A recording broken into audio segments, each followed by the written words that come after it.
मध्य प्रदेश में इंदौर के बाद अब राजधानी भोपाल को भी मेट्रो की सौगात मिल गई है और इसके साथ ही पूरे देश में अब भोपाल मेट्रो वाला 26वां शहर बन गया है।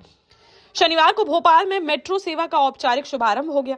मुख्यमंत्री डॉक्टर मोहन यादव और केंद्रीय मंत्री मनोहर लाल खट्टर ने भोपाल मेट्रो को हरी झंडी दिखाकर इसकी शुरुआत की। इसके बाद दोनों नेताओं ने सुभाष नगर से एम्स तक मेट्रो में सफर किया। इस ऐतिहासिक उद्घाटन यात्रा में 30 स्कूली बच्चों सहित कुल करीब 300 लोग मेट्रो में सवार रहे।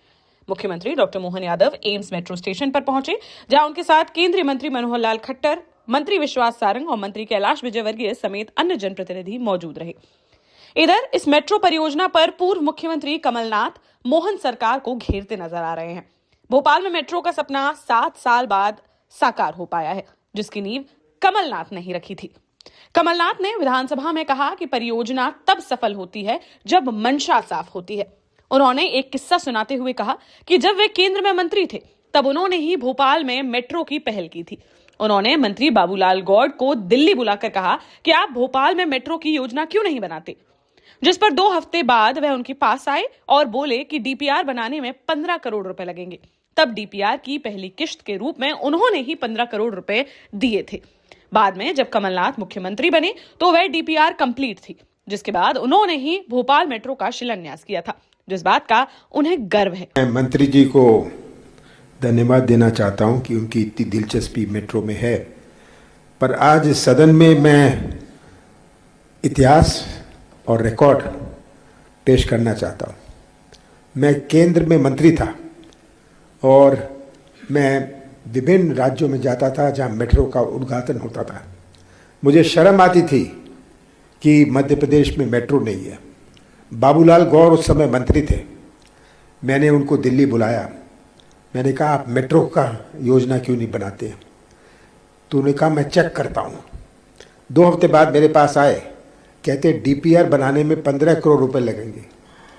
मैंने कहा मैं आपको देता हूँ 15 करोड़ रुपए, आप दरखास्त दीजिए, मैं देता हूँ। तो पहला किश्त, पहला पैसा डीपीआर का मैंने दिया था और उससे डीपीआर बनी।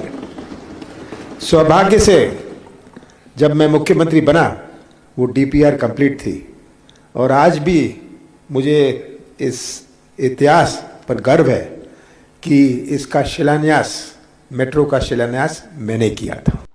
इसके साथ ही कमलनाथ ने सोशल मीडिया पर पोस्ट करते हुए भोपाल वासियों को इसके लिए शुभकामनाएं दी। उन्होंने लिखा कि समस्त भोपाल वासियों को मेट्रो ट्रेन का शुभारंभ होने की हार्दिक शुभकामनाएं। मुझे खुशी है कि केंद्रीय मंत्री के रूप में मैंने जो पहल की थी और मुख्यमंत्री के रूप में जिस परियोजना का शिलान्यास किया था, आज यह परियोजना मूर्त रूप ले रही है। आशा है कि आप सब मेट्रो की सुविधा का लाभ उठाएंगे। देश का जाना माना सैनफिन ग्रुप आपके लिए फिर लाया है झांसी में वास्तु के हिसाब से फ्लोर प्लान सहित एक शानदार टाउनशिप, जिसमें सुरक्षा की दृष्टि से सीसीटीवी, एक ही ग्रैंड गेट से एंट्री और एग्जिट, चौड़ी सड़कें, parking, car wash area, senior citizen and international fountain parks, swimming pool, gym, badminton, tennis आदि courts, school, hospital, shopping mart आदि कई सुविधाएं। इसीलिए तो हम झांसी में लोगों की पहली पसंद। 12 साल पहले अपने स्टार्टअप के साथ ही योग्य नेतृत्व, अनुभवी टीम और सक्षम सेंट्रलाइज और उत्तरदायी प्रबंधन के बल पर सबको घर गुणवत्ता के साथ समय पर घर की योजना के तहत सैनफिन समूह ने बहुत ही कम समय में 1500 से ज्यादा यूनिट्स को दिया है कब्जा। समय पर डिलीवरी से हमारे ग्राहकों में बड़ा है विश्वास और मिली है संतुष्टि। सैनफिन समूह ने बहुत कम समय में Sanfin Ashok city, green homes residency, green homes city, Sanfin Ashok valley, Delhi public school, Sanfin शाखा, केन सैनफिन अस्पताल सहित कई अन्य परियोजनाओं के साथ नई झांसी के निर्माण में स्थापित किया है एक बड़ा मुकाम। तो आप भी आज ही आइए अपने परिवार के साथ और कीजिए अपने सपने साकार।